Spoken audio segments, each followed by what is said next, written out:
Hey guys, it's Maddie K, and we're telling sad fan fiction this week. And I'm going to talk about how your childhood nursery rhymes weren't so cute.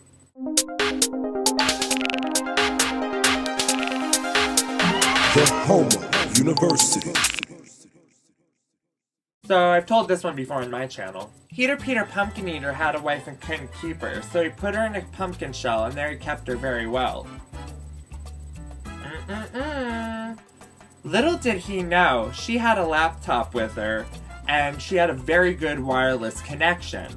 So, she wrote a very good memoir about her exploits with an abusive husband and sold it to a publisher.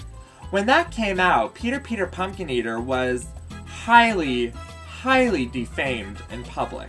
With that said, the authorities also came to his wife's rescue. She was released from the pumpkin, and she slapped Peter Pumpkin Eater with a lawsuit.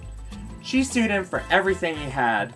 That, and his ass was thrown in jail, where night after night, he was raped by his cellmate, Big Gus.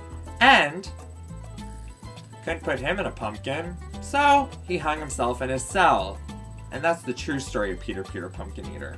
Here's another one. Hey diddle, the cat and the fiddle. The cow jumped over the moon. The little dog laughed to see such a sport. And the dish ran away with the spoon. However, their marriage was only recognized in Hawaii, because Hawaii is the only state that recognizes inter-utensil marriage. Spoon and Dish invited the Fine China family and the Fine Silver family to meet for a giant extravagant wedding. Now, they weren't really happy with this, especially because Spoon's family's from North Carolina and is very conservative, and Plate's family was from Manhattan and was very liberal. Can we say drama?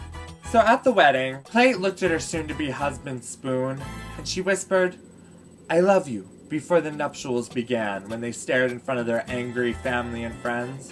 Then suddenly there was a gunshot. Everyone looked around. Then suddenly, Plate shattered. She was dead. Spoon looked up into the rafters, and there was his cousin, Knife.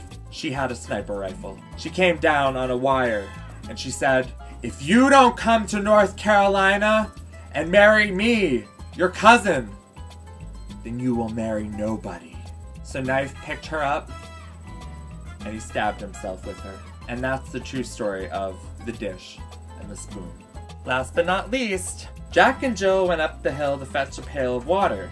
Jack fell down and broke his crown, and Jill came tumbling after. Now, what you don't know is, water is code for crystal meth. Jack and Jill were in the drug trade on the black market. So Jack and Jill would go up the hill, which was really like the ghetto.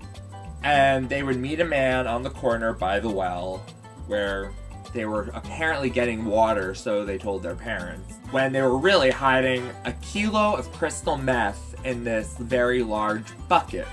So as they were walking back from the ghetto, there were gunshots and a gang fight going on, and a stray bullet whizzed past the two of them, and they got distracted, tripped over some dead body, and fell down this cement-ass road. They ended up in an alleyway.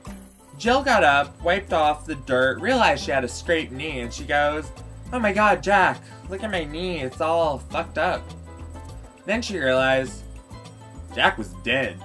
So Jill decided, yo, I could take this shit and sell it myself, and now I don't have to share profit. So she took Jack's body and hid it in a dumpster. So, after she got home, Jill had no willpower, so she decided to try the crystal meth. After that, she became a junkie, and instead of selling, she ended up doing most of the product.